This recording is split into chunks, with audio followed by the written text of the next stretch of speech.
நேற்று வாங்கி அந்த காளானு அது எப்படி இது கட்டி கட்டி இருக்குது அல்வா மாரினா எப்படி இது தெரியல. அல்வா மாரி இருந்தாலும் துண்டுறியா? இதுதான் வந்து நேற்று வாங்கி அந்த காளான் சாப்பிட போகிறாங்க. அது நேற்று வாங்கி அந்த வெயிட்டு கம்மியாயிட்டு அது கம்மியாயிட்டுக்கான்ட்டு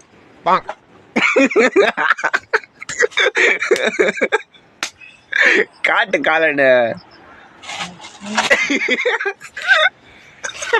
சரி ஏஞ்சிக்க, நான் தானே சாப்பிட்டேன் காளான். ஏஞ்சிக்க இப்போ இந்த மாதிரி கால் சாப்பிட இப்போ வயிற்று ஃபுல்லாக சாப்பிட்டு ஓடுவாங்க. அப்புறமா யாருக்கு பார்க்குறது? ஏஞ்சிட ஏதாச்சும் சொடு தண்ணி போட்டேன் வேலைக்கு வச்சுன்னு போ. காலையில் சாப்பாடு சாப்பாடு செய்ய மாட்டியா? ஏன்னா காலை நான் அறுத்துட்டு நான் சாப்பிட்டேன். நான் தானே சாப்பிட்டேன். ஏஞ்சிரியா புயல் வேறு சொல்லுங்கிறானுங்க. ஊர் ஜனமே வெளியே நின்றுக்குது, நம்ம தான் உள்ளா காணுக்குறோம். ஏஞ்சிரு.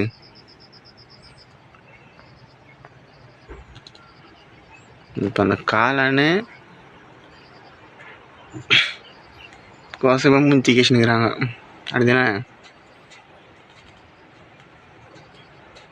ஏஞ்சிரா நீ கம்முன்னு போயிடு.